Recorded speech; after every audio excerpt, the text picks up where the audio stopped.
todos ustedes y se estén cuidando en este periodo. Eh, Continuamos con nuestro curso online de minería para periodistas. Hoy día vamos a tener a la abogada Paulina Riquelme, que en unos minutos más ahí ya se conectó. Quiero recordarles agradecerle a Paulina el tiempo que nos va a dedicar hoy día para hablar sobre minería y medio ambiente. Quiero recordarles que la próxima semana ya termina nuestro ciclo del curso de minería. El martes tenemos al vicepresidente ejecutivo de NAMI, don Robert McNichols, y el jueves 17 terminamos con el ministro de Minería, don Baldo Procuriza, quien va a abordar el tema política minera 2050. Adicionalmente, quiero hacerle extensiva una invitación a todos ustedes para que el día 16 de diciembre a las 9:30 puedan participar del seminario que realizaremos la Tsunami conjunto con el CRU, que se llama El Mercado del Cobre 2021 y tendencias de emisiones de CO2 en la industria minera.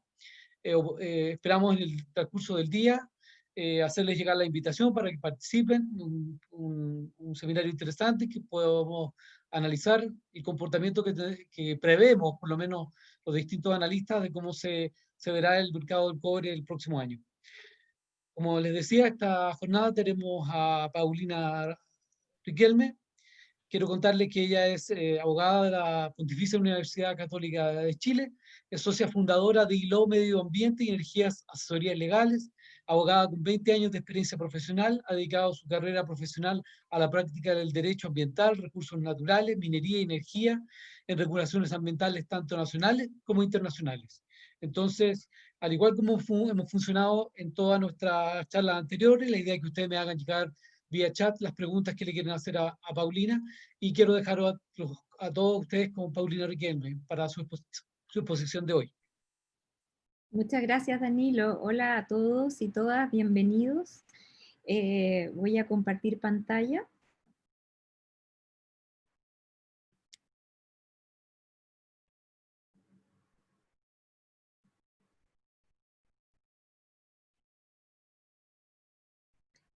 ¿Cuál de las dos pantallas están viendo? ¿Están viendo la presentación o están viendo las diapositivas? Estamos, Paulina, estamos viendo ¿Sí? la portada de tu presentación, curso de minería para periodistas, ese marco ambiental de la Perfecto. minería. ¿Mm? Súper. Entonces están viendo la lámina completa. Muy bien. Bueno, darles la bienvenida y comentarles que me corresponde a mí mostrarles, hacer un panorama de lo que es el esquema regulatorio ambiental que le aplica a los proyectos de desarrollo minero.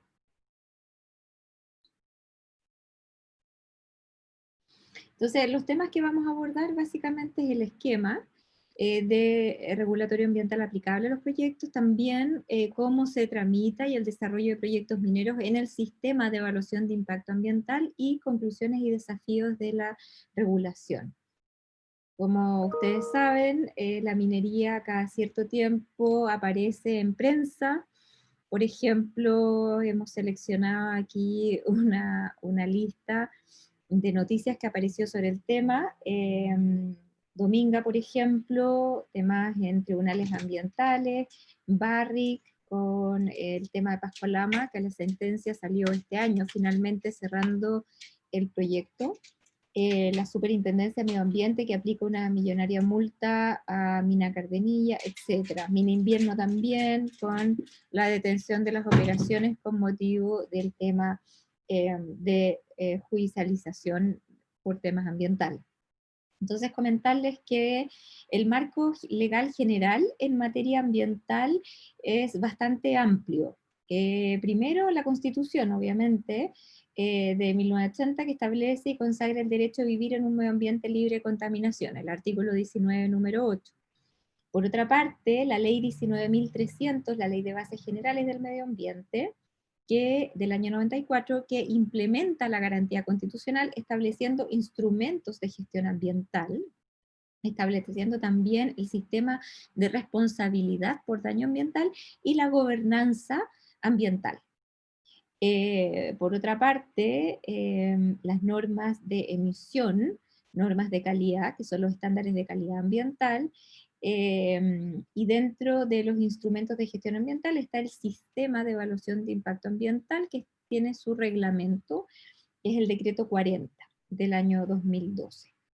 El año 2010 hubo una gran reforma a la institucionalidad ambiental y con motivo de esta gran reforma se crea la Superintendencia del Medio Ambiente, CONAMA, que era la autoridad que estaba rigiendo en ese momento, se convierte en el Ministerio de Medio Ambiente y la sección de evaluación ambiental pasa a conformar un nuevo servicio público que depende del Ministerio de Medio Ambiente, que se llama el Servicio de Evaluación Ambiental, el SEA.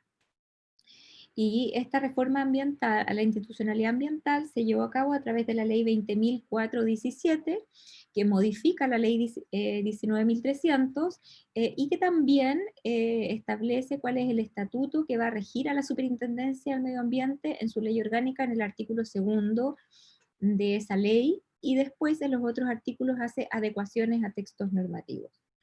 También se crean los tribunales ambientales a través de la ley 20.600, que establece tribunales ambientales especializados, con una particularidad interesante, que es que tiene jueces que son abogados y especialistas en ciencias, es decir, jueces no abogados, y con procedimientos de impugnación de las distintas normas ambientales, pero también de las resoluciones de calificación ambiental. También otro instrumento de gestión ambiental que se crea a través de la ley 20.000, de la 19.300 son los planes de prevención y descontaminación. Los planes son instrumentos de gestión ambiental diseñados para poder manejar la contaminación de zonas que están peligrosamente cerca de superar los estándares de calidad ambiental, que son las zonas latentes, o para disminuir los niveles de contaminación de zonas saturadas, es decir, de zonas en las que se superan los estándares de calidad aceptables. Yo en modo presentación no tengo acceso a las manitos, así es que Danilo, yo te pido que tú me vayas diciendo si hay preguntas o comentarios. La ley 19.300 es la ley entonces que establece el marco legal general en materia ambiental, que le aplica a todas las actividades en el país. La minería es una de las actividades que caen dentro de la esfera de esta ley de bases generales del medio ambiente. La ley en su artículo primero establece que el derecho a vivir en un medio ambiente libre de contaminación, la protección del medio ambiente, la preservación de la naturaleza y la conservación del patrimonio ambiental se regulan por las disposiciones de la ley.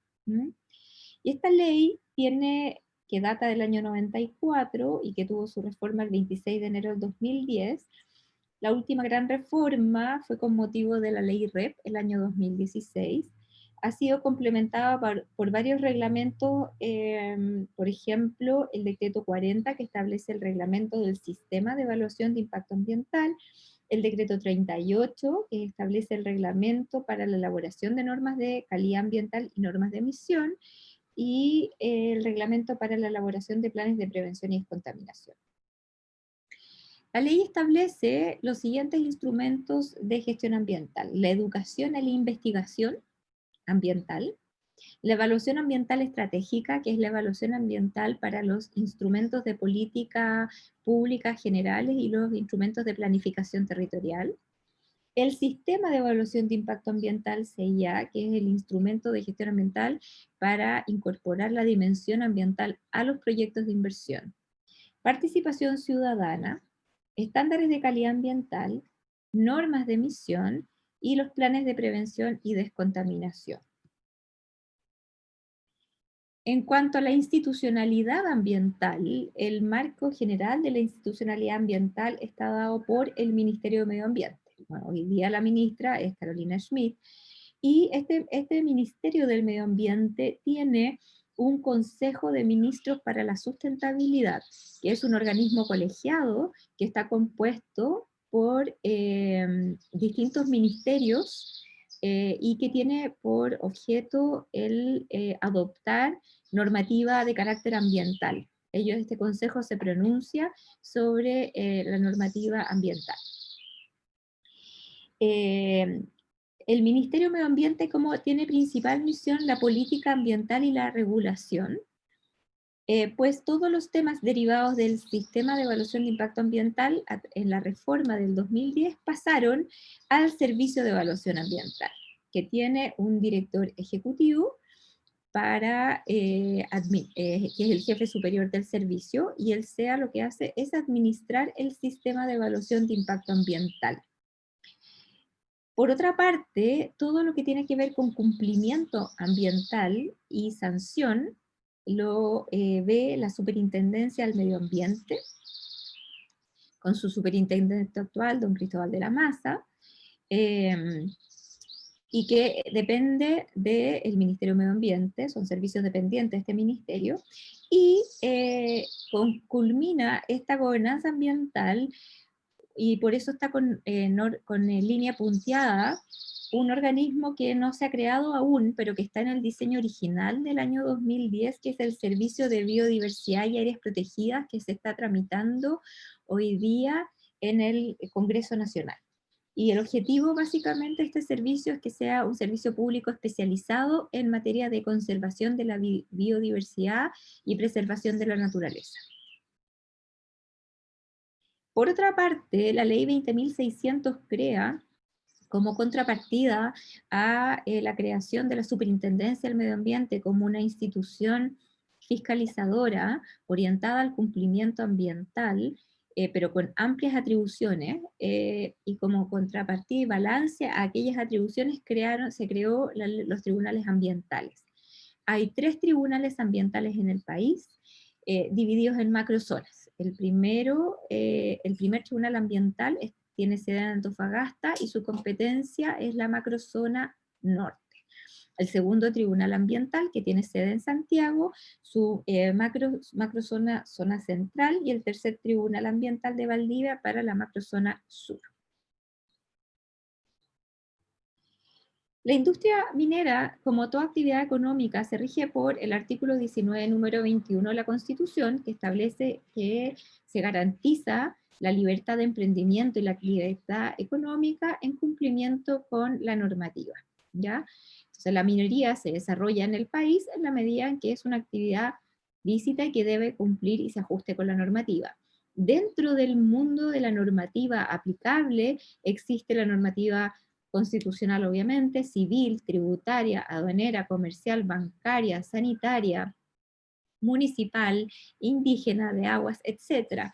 La normativa ambiental y la minera es un subconjunto dentro del gran universo normativa aplicable, ¿ya?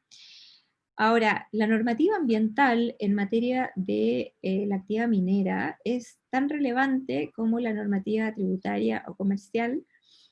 Si, por ejemplo, un titular de un proyecto incumple la normativa ambiental o se encuentra operando fuera de la legislación, es susceptible no solo de ser sancionado, sino que también clausurado. En cuanto al esquema general de la normativa ambiental y sectorial aplicable a los proyectos mineros, tenemos la normativa puramente ambiental, que es la que le he puesto en este círculo verde, que se refiere a la ley 19.300, sistema de evaluación de impacto ambiental, normas de emisión y de calidad ambiental, planes de prevención y descontaminación. Pero también hay una regulación propiamente minera. La minería es una actividad regulada, en verdad muy regulada, porque tiene un universo de permisos aplicables bastante impresionante.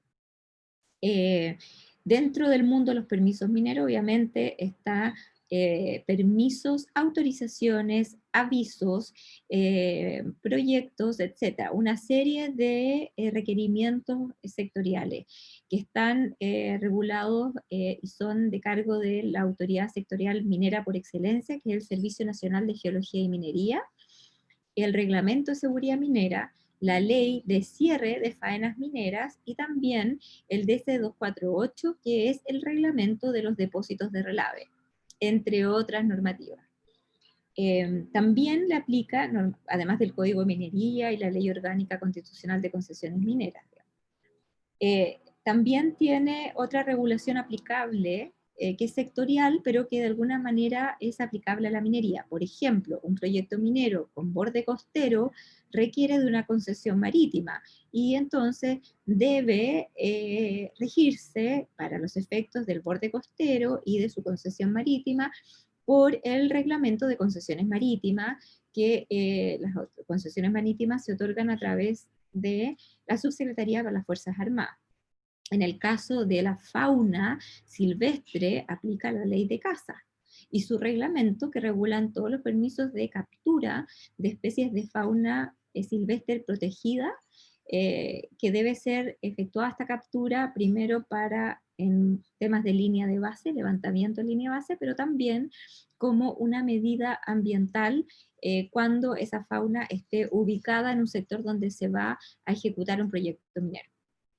La ley de bosque nativo y fomento forestal, que establece cuáles son los requisitos y cuál es el marco normativo aplicable a el desarrollo y la corta de especies nativas, que sean formaciones xerofíticas o bosques nativos. ¿Ya? Y establece la obligación de contar con planes. Toda corta no se puede hacer sin contar con un plan de manejo, que puede ser de preservación, un plan de manejo forestal o un plan de trabajo para la corta de formaciones xerofíticas.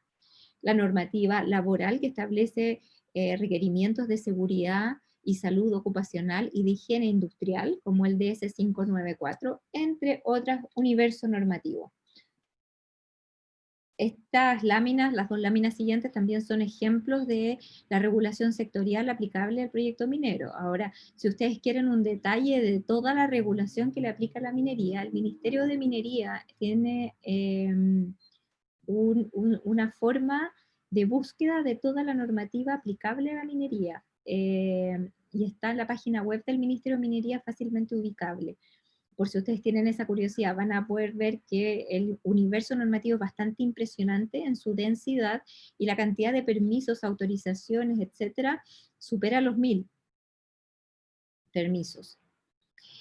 Bueno, entonces en materia de minería pura es Código de Minería, Ley Orgánica Constitucional de Concesiones Mineras, la Ley de Cierre, Faenas, Reglamento de Seguridad Minera. En materia forestal, la Ley de Bosque Nativo y el Reglamento General de esta ley. En materia de aguas, el Código de Agua y normas, por ejemplo, de emisión para la regulación asociada a la descarga de riles, que son residuos industriales líquidos, a cuerpos de aguas marinas, continentales y superficiales, entre otros.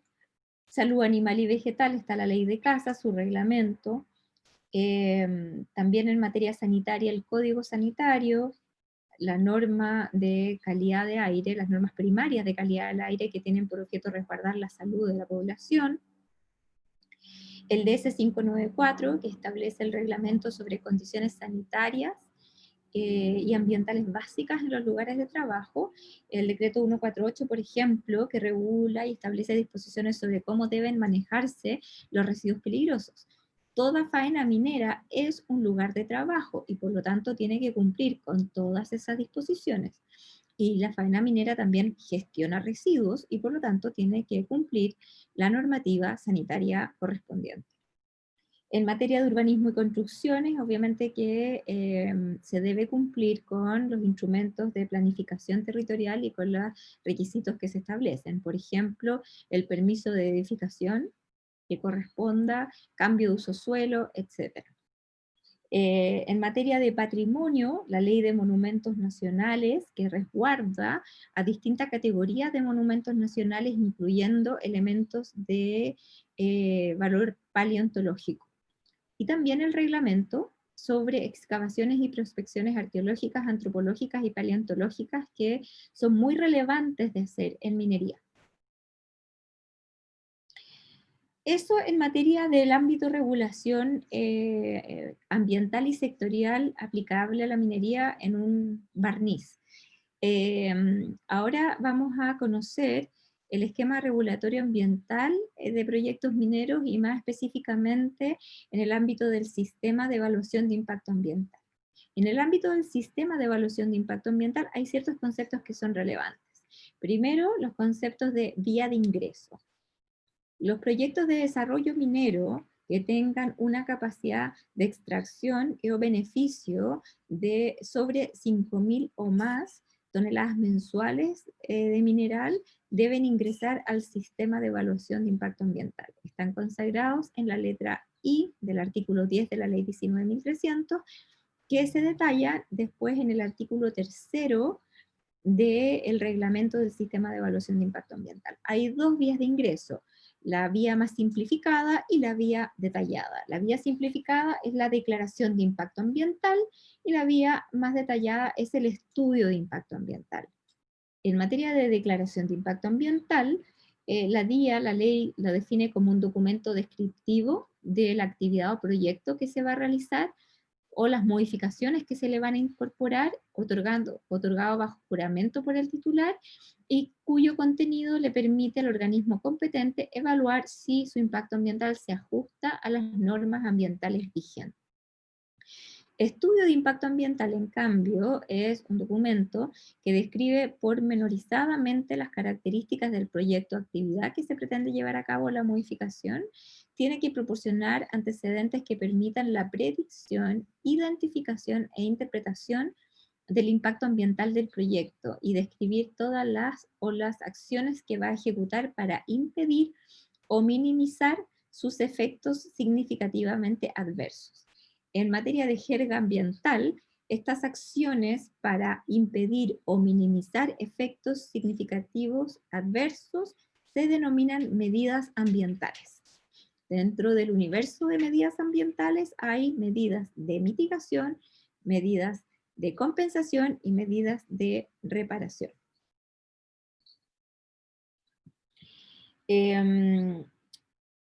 Evaluación de impacto ambiental es el procedimiento administrativo que está a cargo del SEA, Servicio de Evaluación Ambiental, que en base a un estudio o declaración de impacto ambiental determina si el impacto ambiental de una actividad o proyecto se ajusta a la normativa vigente. Y el impacto ambiental se define como la alteración del medio ambiente provocada directa o indirectamente por un proyecto en un área determinada. En cuanto a los permisos ambientales exigibles a los proyectos mineros, estos son permisos ambientales sectoriales, los que se denominan PAS. Esto es un subconjunto del universo de permisos. Son aquellos permisos que solo se pueden obtener a través del sistema de evaluación de impacto ambiental, ¿ya?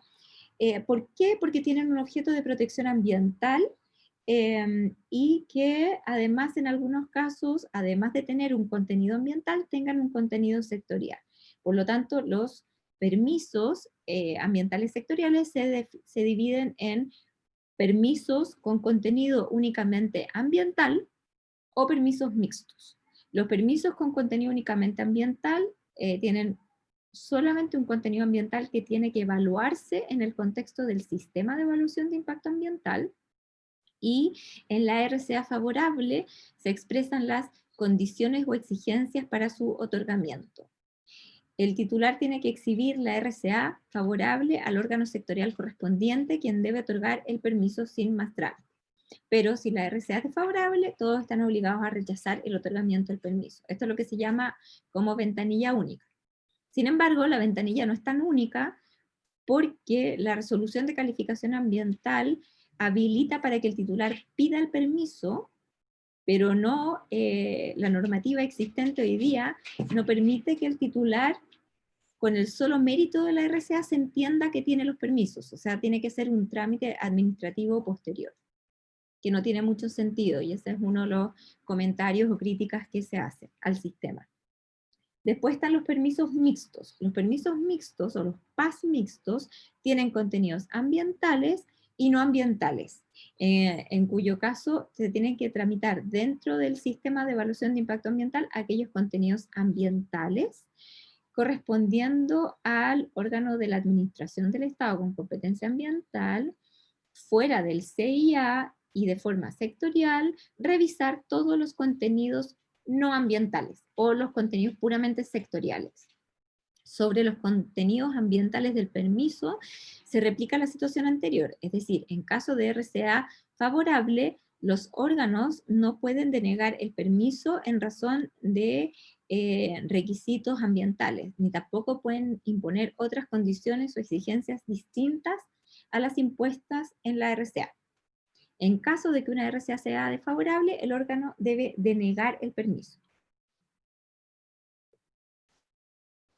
Respecto a los antecedentes que se presentan ante la autoridad sectorial, el titular puede presentar los antecedentes no ambientales antes de que se notifique la RCA para poder avanzar en el aspecto sectorial, pero el permiso solo se otorgará con la RCA finalizada y tramitada.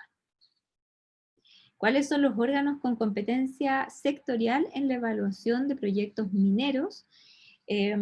Unos ejemplos del Servicio Nacional de Geología y Minería, SERNAGEOMIN, CONAF, Dirección General de Aguas y Dirección de Obras Hidráulicas, Servicio Agrícola Ganadero, la Seremías de Salud, Consejo de Monumentos Nacionales, CONADI, entre otros. Este es el ejemplo de los más habituales. Aquí en esta lámina yo les presento algunos ejemplos de permisos que son con contenido únicamente ambiental y que por lo tanto, con el solo mérito de la RCA favorable, debe otorgarse el permiso. No puede y no procede alguna exigencia adicional. Un permiso, por ejemplo, es el permiso, el PAS 122, que es el permiso para ejecutar labores mineras en cobaderas o en lugares que hayan sido declarados de interés histórico o científico. En este caso, se requiere pedir este PAS 122. O también el permiso para trabajos de construcción, excavación o para desarrollar actividades que pudieran alterar el estado natural de un santuario de la naturaleza, que es el denominado PAS 120. O el permiso para realizar explotaciones o extracciones de aguas subterráneas en zonas de prohibición, que corresponden a acuíferos que alimentan vegas y bofedales en regiones específicas del norte. Este es lo que se llama el PAS 130. En materia de PAS mixto, están en esta lámina algunos ejemplos. El PAS mixto propio de la minería es, por ejemplo, el permiso para la construcción y operación de depósitos de relave, que es el PAS 135, o el permiso para establecer un botadero de estériles o acumulación de mineral, el PAS 136, o el permiso para la aprobación del plan de cierre de una faena minera, el PAS 137. Pero como en una faena minera, además de la actividad propiamente minera, se realizan otros tipos de actividades productivas, también se requiere, por ejemplo, el permiso para todo sitio lugar, destinado al almacenamiento de residuos peligrosos, que es el PAS 142. Permisos hidráulicos que dependen de la DGA, el permiso para la construcción de ciertas obras hidráulicas de cierta envergadura, el PAS 155, permiso para efectuar modificaciones de cauces naturales, el PAS 156. Otros permisos aplicables, bueno, permisos de, por ejemplo, el Reglamento de Manejo de Residuos Peligrosos, permisos que están establecidos en el Reglamento de Seguridad Minera, permisos establecidos en el reglamento que regula los depósitos de relave y también la ley de cierre de faenas. Entonces, como ustedes pueden ver, existe un universo bastante denso de permisos y normativas aplicables a la actividad minera en el país. Esta lámina contempla un ejemplo de permisos ante SERNAGEOMIN, por ejemplo, los permisos de seguridad minera. Por excelencia, el más relevante es la aprobación del método de explotación. El método de explotación es la forma en que se va a realizar la explotación minera, que puede ser a través de minas subterráneas o que puede ser a través de rasgo abierto. El método de explotación, en cualquiera de los dos casos, tiene que ser aprobada por SERNAGEOMIN. Autorización para la instalación y almacenamiento de combustibles en la mina subterránea, autorización del proyecto de ventilación, autorización para electrificar la mina, permiso para establecer un botadero de estériles o acumulación de mineral, autorización del método de explotación mina a rasgo abierto, etc. En el caso de los depósitos de relave, permiso para la construcción del depósito de relave y aprobación del proyecto de plan de cierre del depósito de relaves. Y en materia de la ley de cierre, la autorización del proyecto de plan de cierre, que requiere siempre la aprobación del método de explotación, autorización de la paralización temporal, sea parcial o total, y la autorización de la actualización del plan de cierre. Entonces, esta lámina lo que hace es reflejar un poco el esquema de los permisos que están establecidos en el Reglamento de Seguridad Minera y en la Ley 20.551, y que obviamente son los permisos mineros por excelencia. El método de explotación, obviamente, previo al inicio de las operaciones, la empresa tiene que presentar para la aprobación el método de explotación o cualquier modificación mayor al método. Respecto al botadero de acumulaciones de minerales también, las plantas de tratamiento de beneficio de minerales también están sujetas a una autorización por Senergimín, lo mismo con el depósito relave. Y además, esta actividad, que es la única actividad en Chile, que tiene una regulación que se hace cargo del cierre, con garantías financieras para ejecutarlo. A diferencia de otras actividades que generan un pasivo también ambiental en el suelo, pero que no tienen esta regulación. Por ejemplo, todos los rellenos sanitarios y los lugares de disposición de residuos, incluso residuos peligrosos, deben cerrarse, pero no tienen ninguna regulación que le establezca estándares de valorización y de constitución de garantía financiera para asegurar la disponibilidad de recursos al cierre, como lo tiene la minería. Método de explotación. Este es un ejemplo de los requisitos que se le deben presentar a la autoridad para poder obtener la aprobación de este método de explotación. Primero, un proyecto de ingeniería que considere cuál es la tecnología y el diseño del método de explotación del mineral, que puede ser a cielo abierto o puede ser una explotación subterránea. También establece el lugar de ubicación, todos los aspectos geológicos, ritmo de explotación y operaciones unitarias como perforación y tronadura, cargueo y transporte, operaciones auxiliares, entre otros contenidos. Tiene que ser aprobado en forma previa al inicio de las operaciones, supone una concesión minera de explotación, supone también contar con una RCA favorable si corresponde y debe ser actualizado en el caso de modificaciones sustanciales. El permiso de botadero o acumulación de mineral, que también es un permiso de seguridad minera otorgado por Senergimín. Un elemento central de este permiso, como se trata de grandes infraestructuras, es la estabilidad de la obra. Para conseguir la estabilidad de los depósitos de estériles se tiene principalmente en cuenta en su diseño la resistencia del terreno de desplazamiento, materiales que van a ser depositados y sus características, ángulo de talud, altura que alcanzará, etcétera. ¿Ya?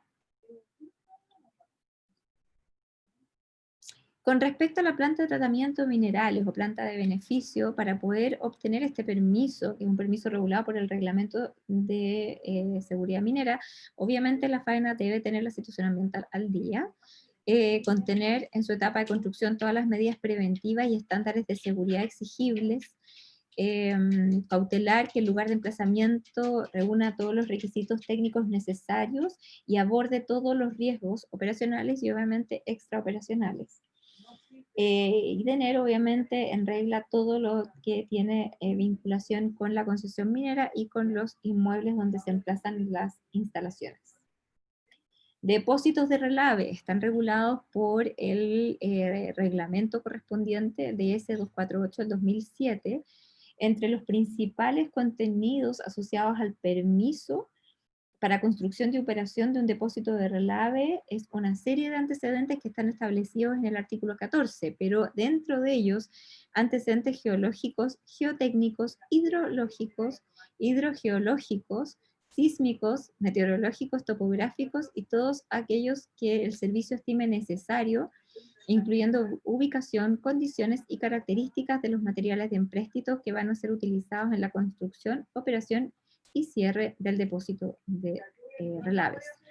También descripción del método constructivo, considerando lo establecido en el artículo 6 del reglamento, que puede ser aguas abajo o eje central. En el caso de un tranque de relaves, indicar las características del muro, granulometría, humedad, método de compactación, método de construcción, etc.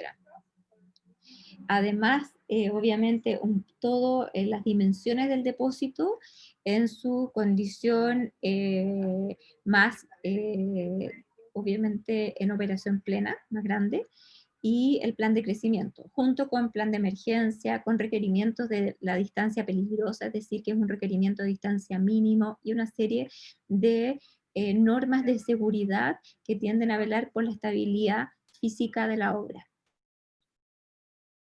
El plan de cierre, además, toda faena de la minería debe tener un plan de cierre.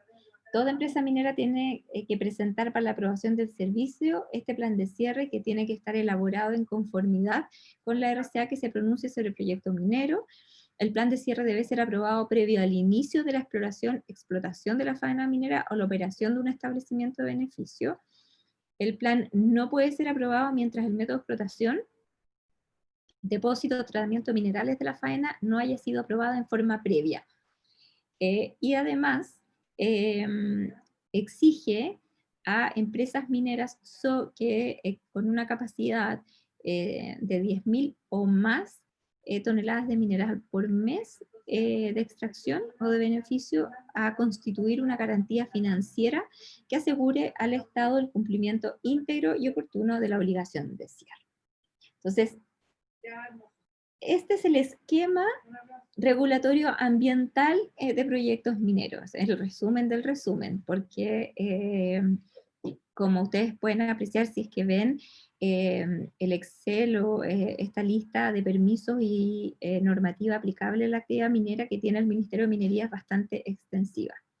Pasamos ahora a tener un panorama de lo que implica el desarrollo de proyectos mineros y su evaluación de impacto ambiental en el CIA. Contarles que el CIA es un instrumento de gestión ambiental de carácter preventivo y predictivo que está regulado en la ley 19.300 y que tiene por objeto la evaluación de los impactos ambientales de proyectos de cierta magnitud.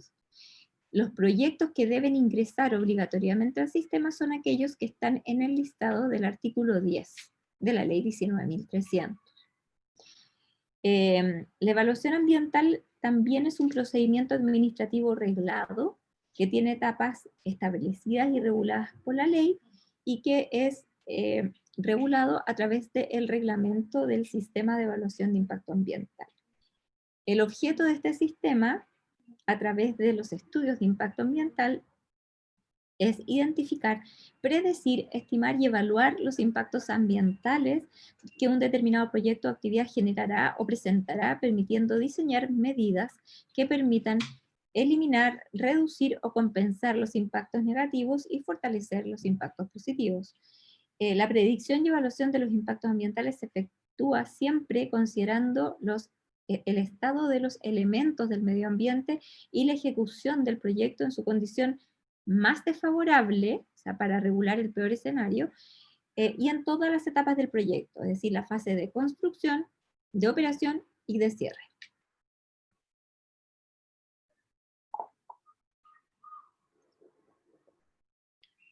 Contarles que existen dos tipos como de sustancias minerales metálicas, como cobre, plata, oro, hierro, entre otros, y minería no metálica, que hoy día son básicamente litio y sales. Al respecto, la minería metálica del cobre es básicamente la que se encuentra más desarrollada, pero que hoy día con el boom de la electromovilidad vamos a tener minería no metálica a través del litio, de la minería del litio y sales, y tierras raras también, también va a tener un auge relevante. En materia de minería del cobre, tenemos el ciclo de vida de un proyecto, constituye primero considera la exploración. La exploración se define como el conjunto de obras y acciones conducientes al descubrimiento, caracterización, delimitación y estimación general, preliminar, del potencial de una concentración de sustancias minerales. Las actividades típicas de esta fase corresponden a la recolección de muestras, análisis químicos, vuelos y realización de algunos pocos sondajes. Prospección se define como el conjunto de obras y acciones a desarrollarse con posterioridad a la exploración, conducente a minimizar las incertidumbres geológicas asociadas a la concentración de sustancias minerales necesarias para la caracterización del cuerpo mineralizado y para establecer cuáles van a ser los planes mineros de explotación. Y esto implica ya un número importante de plataformas de sondaje minero. Y por eso ustedes ven en la foto entonces la plataforma de sondaje. Extracción es la etapa que contempla la perforación de la superficie para la instalación de explosivos, la ejecución de tronaduras para romper la roca, el cargueo y transporte de mineral hacia las plantas de chancado. Y esto puede ser a cielo abierto o también puede ser a través de minas subterráneas. Chancado, esta etapa tiene por objeto reducir el tamaño de la roca mineralizada que se extrae en la fase anterior para el posterior procesamiento. Esta actividad se realiza a través de maquinaria denominada chancadores. Y los chancadores reciben el apellido de primario, secundario o terciario incluso, según la granulometría resultante de esa actividad de chancado. Obviamente el chancador primario es aquel que reduce significativamente el tamaño de la roca desde que se extrae para después seguir al siguiente proceso. Procesamiento es la etapa que tiene por objeto extraer el cobre desde el mineral extraído previamente chancado, y el proceso será diferente según el tipo de mineral extraído. Existen dos clases en materia del cobre: los minerales sulfurados y los minerales oxidados. En materia de procesamiento de minerales sulfurados encontramos la etapa de molienda, la etapa de flotación, la etapa de fundición o de electrorefinación. En materia de procesamiento de minerales oxidados tenemos la lixiviación y la electroobtención. Algunos impactos y medidas típicas en la minería del cobre. Los impactos están aparejados, obviamente, dependen del componente ambiental, dependen del área de influencia y en general todos esos impactos deben contar con medidas ambientales para administrar esos impactos, ¿ya? Algunos ejemplos de estos impactos son drenaje ácido desde los depósitos de relave, depositación de relaves en que la medida ambiental que se toma es la depositación de relaves con bajo contenido de humedad para disminuir infiltraciones, también como una medida de compensación o de restauración, la implementación de cortinas hidráulicas, que son pozos de extracción de agua que permiten extraer el agua que tiene contaminantes, tratarla y después devolverla al sistema natural. Emisiones de material particulado, riego y pavimentación de caminos, implementación de sistemas de abatimiento de emisiones fugitivas en todos los sistemas de chancado y molienda.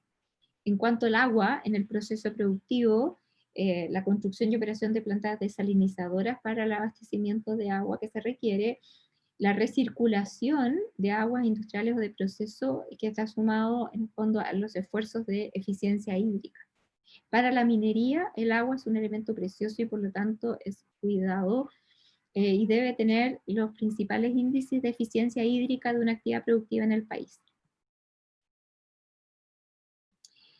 Para ingresar al sistema de evaluación de impacto ambiental y un proyecto minero, cuando enfrenta la necesidad de ingresar al sistema, debe contemplar estas etapas que están en la lámina. Primero es una etapa preparatoria.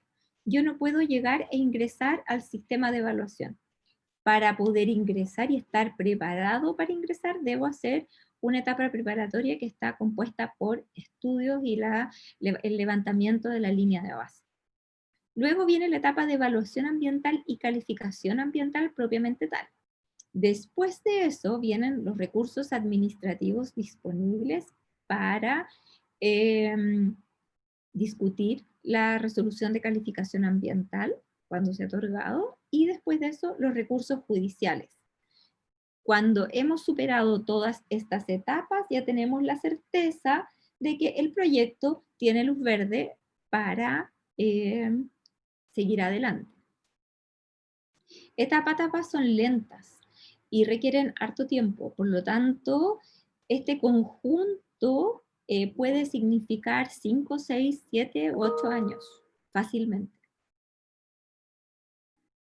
La etapa preparatoria de los proyectos de inversión que tienen que ingresar al sistema como DIA o como EIA, supone una serie de trámites y actuaciones destinadas a elaborar los documentos que van a servir de base a la evaluación ambiental, que deben cumplir con los estándares mínimos del reglamento, ¿cierto?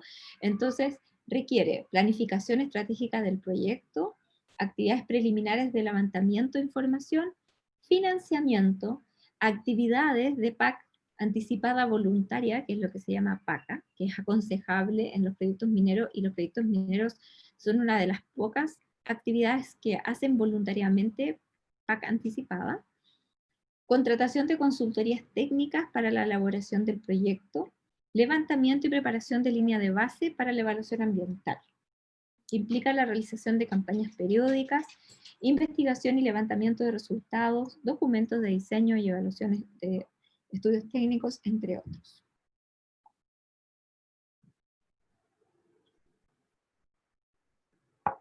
En esta lámina podemos ver como etapa preparatoria la etapa de levantamiento y preparación de línea de base.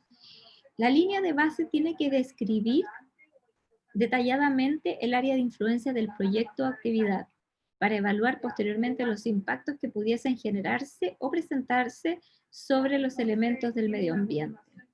Esta descripción va a incluir el medio físico, ecosistemas terrestres, ecosistemas acuáticos continentales, ecosistemas marinos, elementos naturales y artificiales que componen el patrimonio histórico, arqueológico, paleontológico, paisaje, áreas protegidas y sitios prioritarios, atractivos naturales o culturales, uso del territorio y la relación con la planificación territorial, medio humano, junto con proyectos con RCA vigente. En esta lámina ilustramos la etapa de evaluación ambiental, es decir, cuando yo abordé y culminé la etapa anterior de levantamiento de línea base, de preparación de los antecedentes y de los documentos, ahí ingreso al sistema. Y esta lámina es la fase cuando, que se inicia cuando el titular ingresa al sistema. Es la fase visible, pero hay una fase invisible. La fase invisible es la preparación. La preparación y las campañas de línea de base, definición de área de influencia, dura aproximadamente entre 4 a 2 años, 3 años, para poder estar en condiciones de ingresar al sistema, porque hay proyectos que requieren, dependiendo de su complejidad, de su emplazamiento, de los componentes ambientales, requieren de campañas que sean representativas de las estaciones del clima del lugar en que se ubican. Por ejemplo, campañas de primavera, invierno y verano, campañas de los meses secos y los meses húmedos, etc. Bueno, cuando ingresamos al sistema de evaluación de impacto ambiental y estamos a través de un estudio de impacto ambiental, tenemos el ingreso, el test de admisibilidad, en que analizan si es que tiene los contenidos mínimos del estudio de impacto ambiental o la DIA. Si es que no lo tiene, lo rechazan.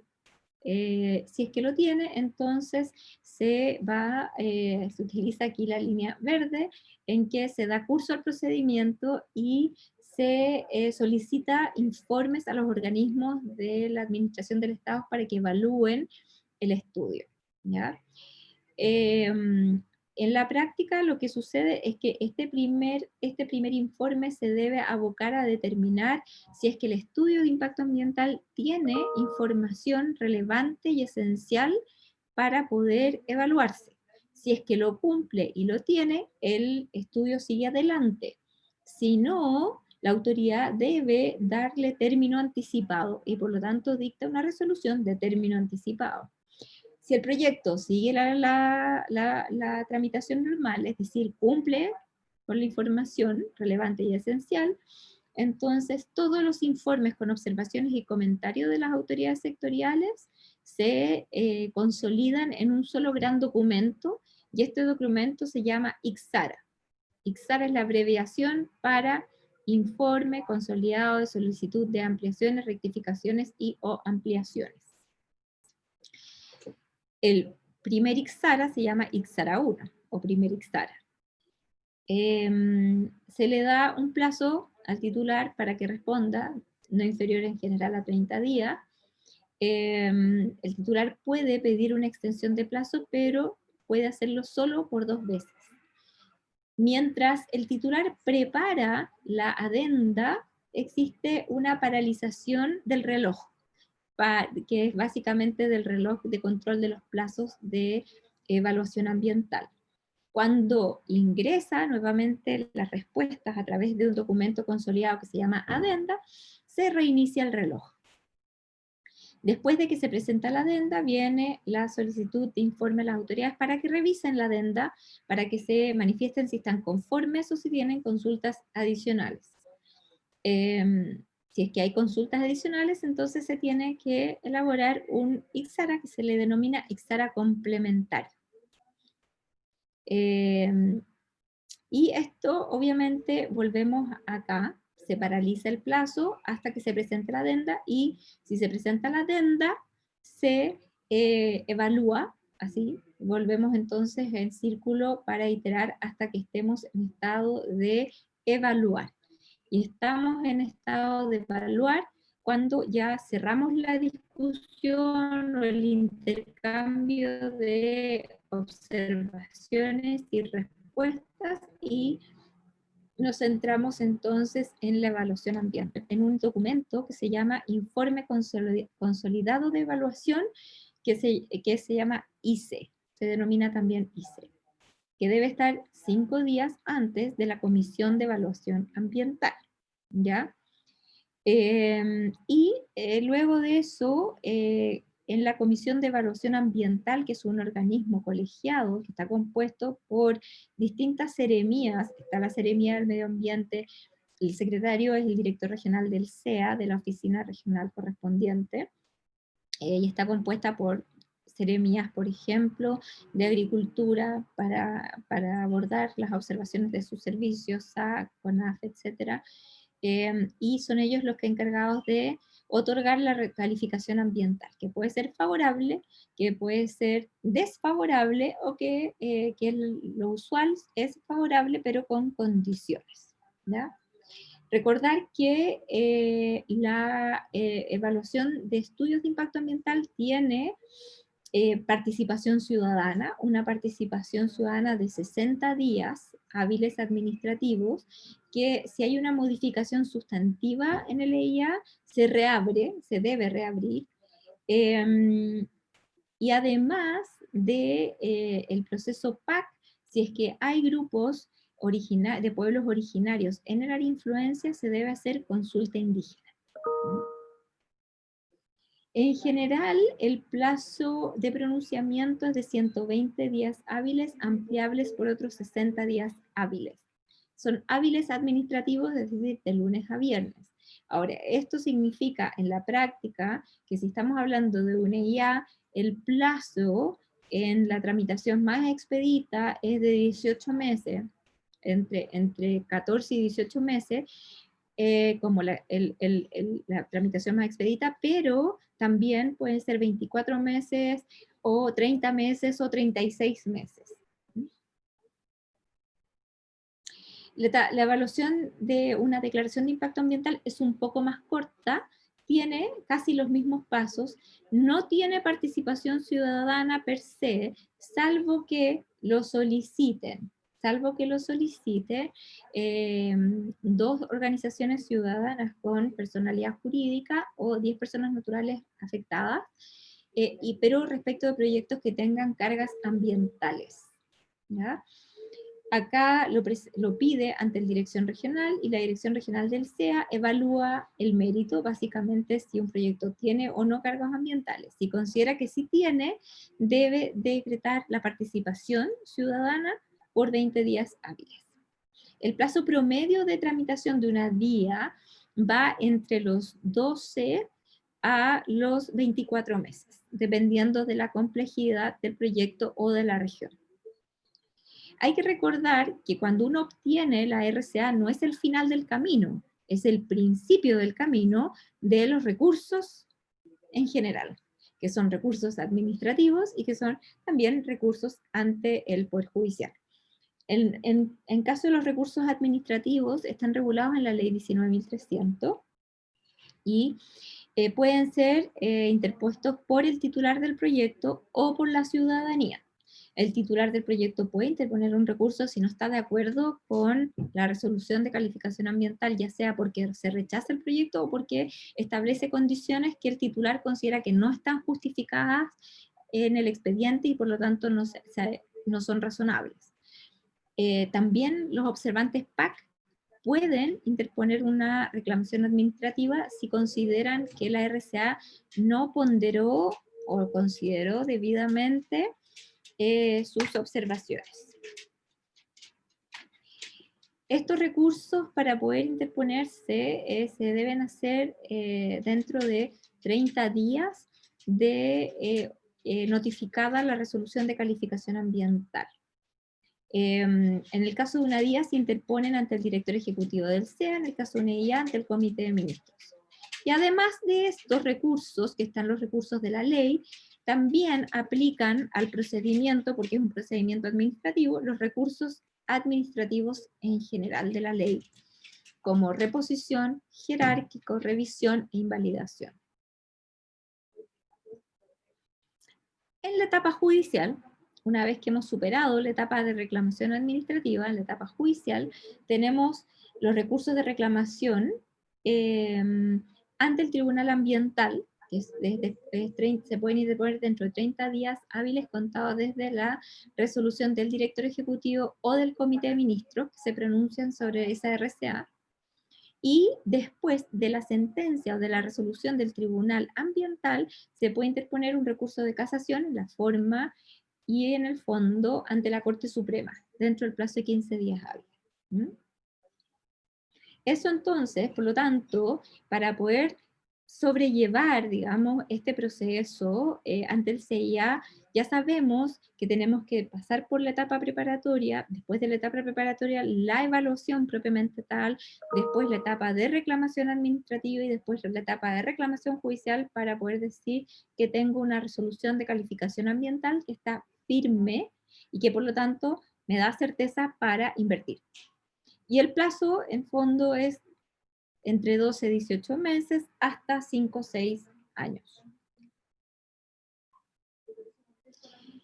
Entonces, frente a ese panorama, bastante rápido, yo les pido disculpas por si les ha parecido árida la presentación, pero no es un tema fácil. Hay ciertas conclusiones y desafíos que me gustaría plantearles para provocar ahí sus preguntas, observaciones, comentarios. Primero, tiempo de tramitación. Se observa la necesidad de optimizar la gestión de ciertos servicios en la evaluación técnica de proyectos de inversión, específicamente proyectos mineros, porque efectivamente el tiempo de tramitación puede ser un obstáculo relevante y dentro del tiempo de tramitación hay que mantener toda una estructura y tener el financiamiento para poder soportar el tiempo preparatorio de evaluación ambiental y luego de recursos. Coordinación, la necesidad de contar con una adecuada coordinación entre los distintos organismos intervinientes en la evaluación ambiental. En el caso de los grandes proyectos, la normativa ambiental general y sectorial establece una serie de desafíos para el desarrollo y la ejecución de proyectos mineros, y a veces pueden ser un obstáculo por tramitaciones costosas o complejas y lentas, por autorizaciones que pueden estar duplicadas, y por lo tanto ese es un tema que vale la pena evaluar y considerar para, sin disminuir los estándares ambientales, sí contar con procesos administrativos que sean más expeditos. Y también, entonces, frente a eso, efectuar un análisis de modernización, o sea, básicamente un análisis técnico con las posibilidades de mejora del sistema y su modernización. Eso es por mi parte. Si quieres, Danilo, podemos abrir las preguntas y comentarios. Muchas gracias, Paulina, por tu presentación. Yo quisiera partir haciéndote una consulta respecto, tú mencionaste esto de la creación de los tribunales ambientales. ¿Qué evaluación haces tú de la gestión que han tenido los tribunales ambientales que se crearon a partir de las últimas modificaciones a la ley ambiental? Mira, los tribunales ambientales se crearon para servir de contrabalance a la autoridad de la super del medio ambiente, precisamente porque se le estaban otorgando, confiriendo por ley autoridades, o sea, unas potestades bastante fuertes. O sea, la Superintendencia de Medio Ambiente puede imponer multas de hasta 8.5, 9 millones de dólares, y además puede clausurar un proyecto y puede además establecer medidas urgentes y transitorias antes de un procedimiento sancionador. Entonces, para eso se establecieron. Han tenido un periodo de aprendizaje y de instalación lento. Recordemos que el primer tribunal de Antofagasta tomó tiempo constituirlo, por varias razones. Uno de ellos es porque los ministros tienen prohibición de ejercicio después, por un tiempo. Y por lo tanto el funcionamiento todavía es bastante joven del sistema. Hay tribunales que han funcionado mejor que otros, como el segundo Tribunal Ambiental de Santiago. El Tribunal Ambiental de Valdivia ha tenido sus altos y sus bajos, porque ha sido un desafío contar con jueces o ministros que no son abogados, que esos jueces o ministros conozcan bien cuáles son los principios del derecho que rigen su actividad jurisdiccional. Así es que ese creo que es un desafío con el que se debe continuar trabajando, y probablemente mi sugerencia es que los ministros del Tribunal Ambiental, cualquiera fuera el tribunal y donde sea que se integren, sean ministros abogados o ministros técnicos, pasen por un curso previo en la Academia Judicial. Otro tema que ha sido relevante en este periodo es la modificación del sistema de impacto ambiental, pero que fue un anuncio que se hizo al principio de este gobierno, y los avances han sido escasos. ¿Cómo ves tú ese proceso? ¿Crees que se pueda llegar a hacer un avance significativo en esa materia? En materia de evaluación ambiental o simplificación de permisos.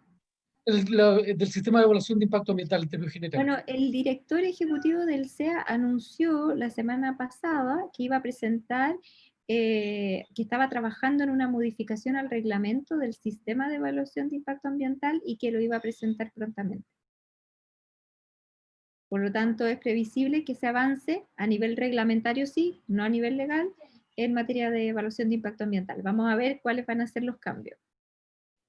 Ahora, el proceso constituyente que se inició a partir del 25 de octubre, ¿de qué manera puede afectar todo este marco que tú hiciste de análisis de la normativa ambiental que tiene el país? Bueno, la Constitución como ley fundamental de un país, naturalmente que puede tener gran incidencia respecto del régimen legal